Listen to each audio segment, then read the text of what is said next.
Hey Reddit. Throwaway account because my wife knows my main. I, 34M, have been married to my wife, Amanda, 32F, for 6 years. From the outside, we look like your standard upper-middle-class couple. Nice house, 2 cars, no kids yet. We were waiting for the right time, as she always says. What she doesn't know, what no one knows, is that I secretly make about $40,000 a month. I run a few online businesses, investments, and some freelance consulting that really took off. But I've always downplayed my income because I wanted something of my own. When we got together, I was making a regular $70K a year. She liked the stability, and honestly, I wanted to make sure she was with me for me, not the money. Amanda has always had, let's call it a princess streak. She wants the finer things, gets moody if I say no, and tends to forget things like our anniversary if she's busy with her friends. I brushed it off because I figured, hey, nobody's perfect, right? But over the past few months, things started to feel off. She became glued to her phone, always smiling at texts she wouldn't show me. She started going out for girls' nights more often, wearing dresses I hadn't seen in years, and keeping her phone face down. I tried not to jump to conclusions. I know stress can make people act weird, but the knot in my stomach wouldn't go away. I should have trusted my gut. It started with little things that didn't make sense. Amanda never used to care much about fitness, but suddenly she's hitting the gym 5 days a week. New makeup, new perfume, even got her nails done twice in 1 week. I asked her about it, jokingly, and she laughed it off, saying, "Can't a girl want to look good for her husband?" But she wasn't dressing up when we went out together. She was dressing up when she was meeting Sarah for drinks. Then there was the credit card bill.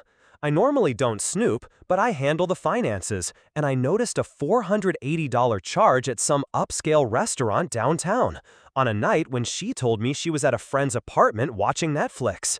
I asked her about it, and she rolled her eyes, saying, "Oh my God, you're seriously checking receipts now? I told you, we grabbed dinner after the movie, Sarah paid me back in cash." I wanted to believe her. I even convinced myself I was being paranoid. But that knot in my stomach tightened. I told myself I'd let it go, until the next weekend when she left her iPad at home. The iPad was synced with her phone. Notifications started popping up. I wasn't even trying to snoop, I swear. I was in the kitchen making coffee when her iPad lit up on the counter. A text preview flashed. "Last night was amazing. Can't stop thinking about you. From a guy named Matt, work." My stomach dropped. I froze there, just staring at the screen. Another message came through. "Same time next weekend? She'll never know." My hands were shaking as I opened the thread.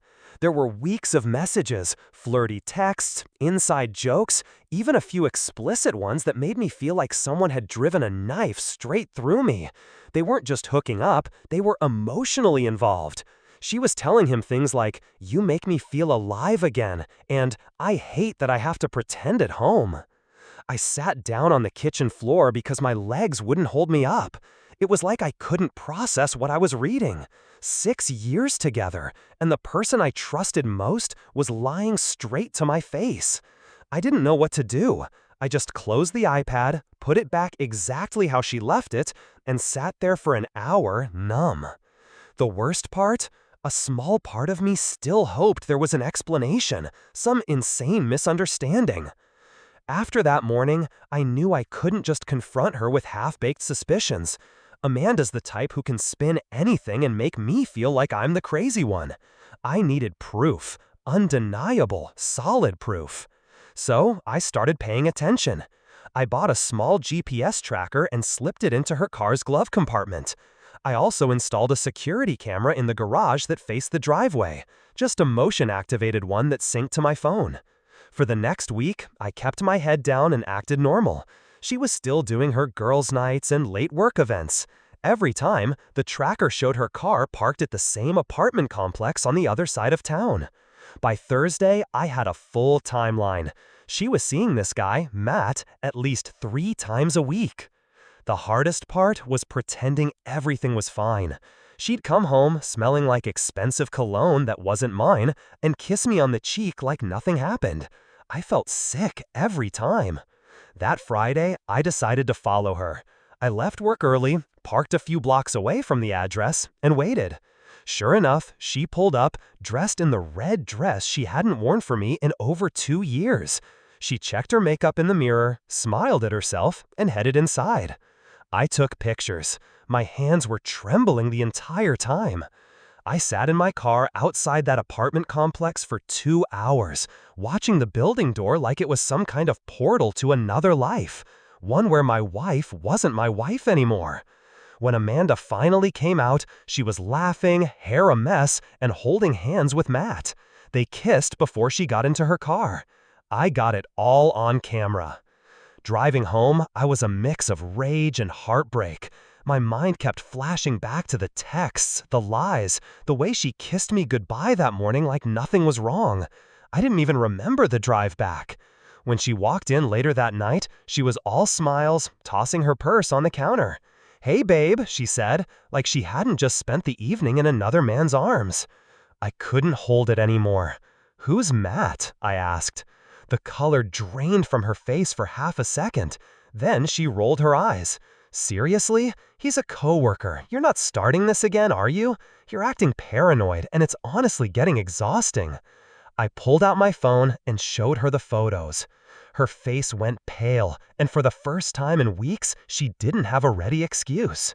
At first, Amanda froze. Then, like a switch flipped, she went straight into damage control.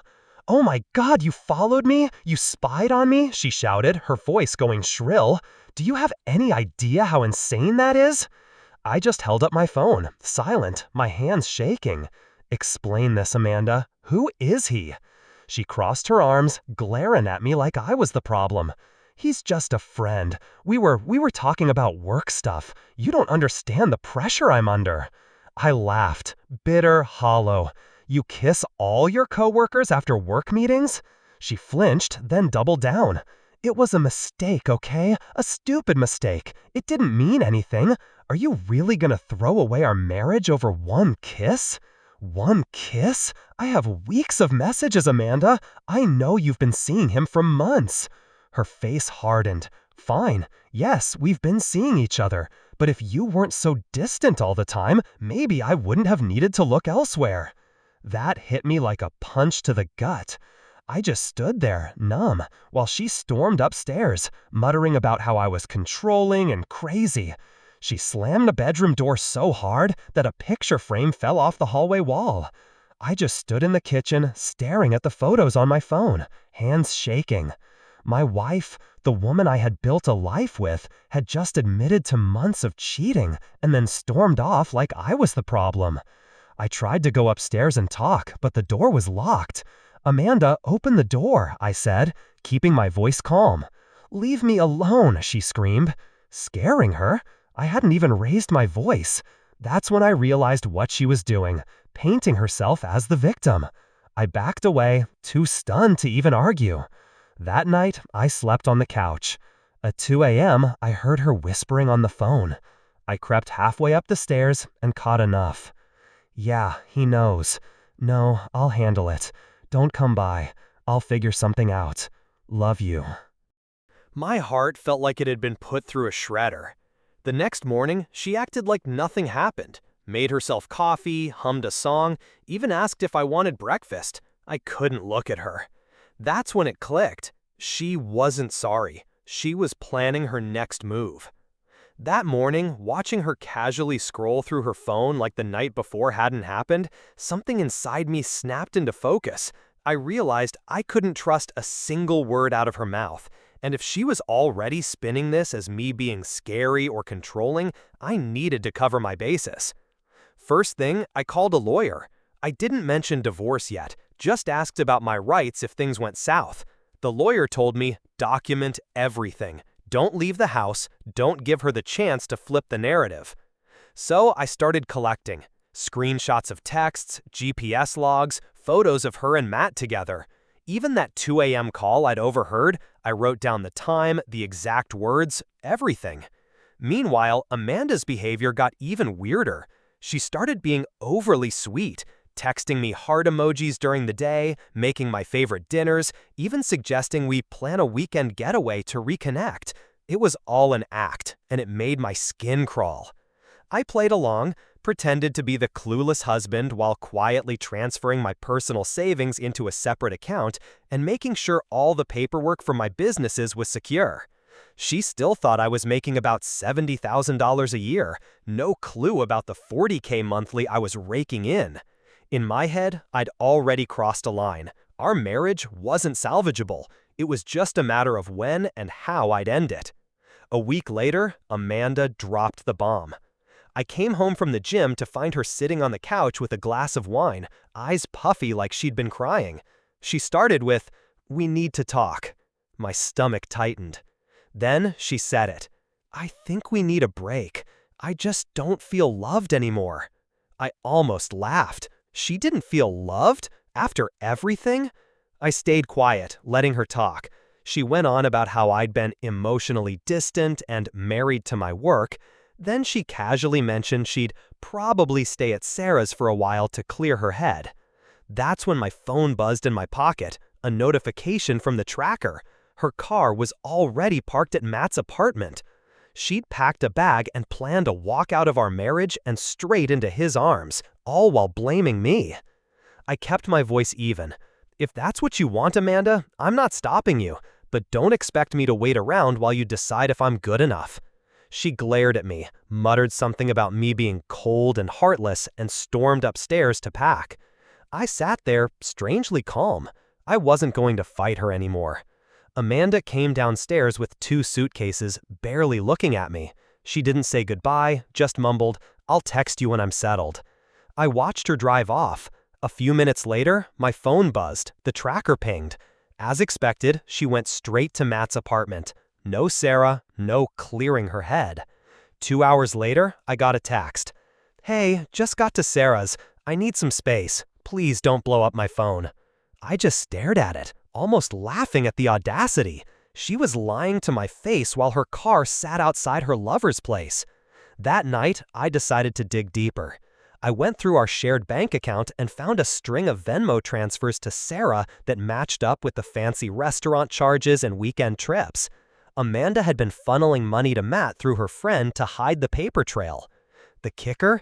She'd been talking about our budget being tight for months, guilting me about not taking her on more vacations, all while I was secretly making $40K a month and she was secretly financing her affair. I sat there until 3 a.m., connecting the dots, and it hit me. This wasn't just betrayal, it was calculated. That night, something in me shut off. I wasn't crying anymore. No more shaking hands or sleepless pacing. I felt cold, like a switch had flipped. I called my lawyer first thing in the morning, told him everything, the affair, the financial lies, the evidence I'd gathered. He walked me through what I needed to do: secure all my accounts, separate any joint credit cards, and prepare for Amanda's inevitable attempt to go after my assets. I moved the bulk of my savings and business funds into a trust under my name. Amanda still thought I was just scraping by on my old salary. She had no idea there was a small fortune she couldn't touch. Over the next few days, I played the part of the confused and heartbroken husband. I didn't fight with her, didn't send angry texts, just let her dig her own grave. Meanwhile, my lawyer filed the divorce papers quietly, including all the evidence of her infidelity. The plan was simple: serve her while she's at Matt's. And then, as if the universe was timing it perfectly, Amanda texted me. "I think I need more time to figure out what I want. Don't wait up for me tonight." My reply was short: "Take all the time you need." The next evening, Amanda texted she was working late and would crash at Sarah's. I already knew where she really was. My tracker showed her car parked outside Matt's. At 8:30 p.m., my process server knocked on Matt's apartment door. Amanda answered in one of his hoodies, wine glass in hand. He handed her the envelope. "Amanda, last name. You've been served." According to the server, her face went from confusion to sheer panic. She tried to argue, but the guy just walked away. 10 minutes later, my phone blew up. "Amanda, what the hell is this? Amanda, you can't just divorce me like this. Amanda, can we please talk? You're being insane." I didn't reply. An hour later, she called me, screaming, "You blinded me! I thought we were working on this! You're throwing away 6 years over a few mistakes? Do you have any idea what people will think of you?" I finally said, calmly, "Amanda, you threw it away the moment you decided to build a second life with Matt. I'm done." There was a long pause. Then she spat, "You'll regret this. I'll make sure you pay for humiliating me." Click. I sat there in the quiet, feeling more relief than sadness. The next few days were chaos. Amanda blew up my phone with alternating threats and pleas. "You're ruining my life. We can fix this. Please don't do this. You'll regret crossing me. I'll take you for everything you have." She even tried showing up at the house at 2 a.m., pounding on the door and screaming about how I was abandoning her. I didn't open. My lawyer had warned me, let her meltdown play, don't engage. Then came the kicker. She posted on social media about how I was a controlling narcissist who financially abused her. Friends and even some family started reaching out, confused. I sent a few trusted people screenshots of her texts with Matt. The gossip died down fast. Amanda must have realized the narrative wasn't sticking, because the next day, I got an email from her lawyer. She wanted to negotiate an amicable settlement. She still had no clue about the $40K a month. In her filings, she listed my income at my old salary. That night, lying in bed alone, I felt something I hadn't in months: peace. The divorce process moved faster than I expected. My lawyer presented the evidence, photos, GPS logs, text messages, even the recordings of her late-night calls. Amanda's attorney took one look and advised her to settle quietly. We agreed on terms that left me with all my businesses, accounts, and the house. She got a modest settlement, far less than what she'd probably been expecting. I never disclosed my actual income. The day we signed the final papers, Amanda wouldn't even look me in the eye. She muttered something about me ruining her life, then stormed out of the office. I walked to my car, feeling free. For the first time in months, there was no weight on my chest. That night, I had a quiet dinner alone. No texts demanding to know where I was, no lies to untangle, just silence. I realized I'd spent so long trying to save something that wasn't even real anymore. It's been a few months since the divorce was finalized, and honestly, I feel like I finally got my life back. The pain's still there, sure. You can't erase 6 years overnight, but it doesn't control me anymore. Looking back, I see the red flags I ignored. The constant criticism, the gaslighting, the way she always made me feel like I wasn't enough no matter how hard I tried. I was secretly making $40K a month, giving her a comfortable life, and she still lied, cheated, and blamed me. The biggest thing I've learned, if your gut tells you something's off, listen. Don't let anyone convince you you're crazy for noticing patterns that don't add up. And if someone betrays you, don't waste your energy begging for the truth. Protect yourself first. For anyone reading this who's going through something similar, document everything. Get your finances in order, and don't be afraid to walk away. Betrayal hurts, but staying with someone who doesn't respect you hurts more. I don't hate Amanda anymore. Honestly, I hope she finds whatever it is she was looking for. As for me, I'm finally at peace, and for the first time in years, the future feels like mine again.